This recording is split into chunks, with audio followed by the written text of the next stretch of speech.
Good afternoon po, Pangasinan Beta po ulit. Ito, umakyat tayo ngayon dito sa ating barracks para mag-check nitong ating mga isda. So, meron na naman tayo rito. Fortunately, ito, nag-drop na rin yung ating Big Mama na PKBM. Ito siya. Kaya lang, napapansin ko kasi yung parang overdue na ito eh. Ito yung aking Big Mama na PKBM. Ayan siya. Super laki yan. Ayan. Ayan siya. Napakalaki ng tiyan nito. Ayan siya. Ayan, kung gaano siya kalaki. So, napapansin ko lang. Ito yung nakuha ko na. Ayan siya. Napapansin ko lang tingin ko overdue kasi marami ng patay na nailabas siya. Yan dami pa hindi ko pa naihiwalay. Yung iba is patay na. Bago niya pa mailabas, patay na. So, yan ang tansya ko. Kasi ngayon ko lang sila sineperate. Mas maganda pala talaga ang balloon molly.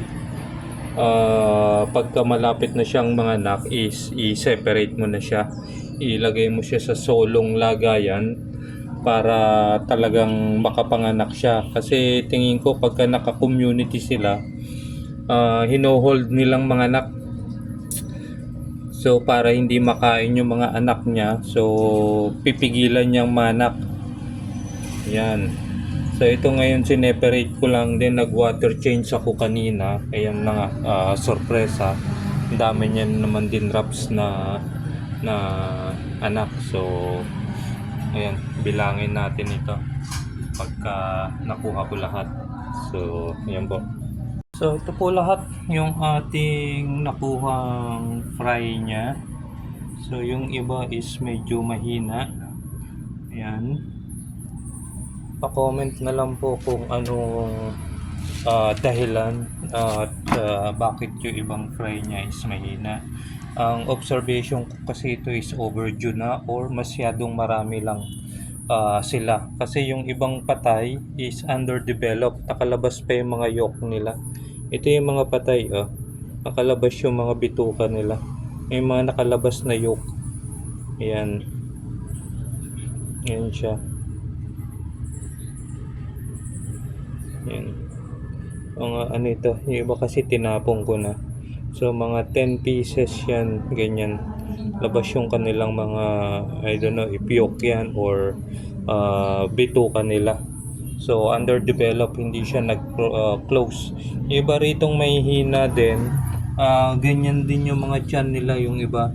So baka hintayin ko lang na ma-develop, pero ito mukhang wala na siya. So ayun po. Pagkakabilang ko is more mga nasa 57 siya. So expect natin siguro mga kalahati. Baka hindi makarecover dito. So kaya nilipat ko muna sa planggana para medyo mas mababaw yung kanyang tubig. Ayun po. So ayun po, Pangasinan Beta po ulit. Ano tayo, PKBM breeding. Yan po.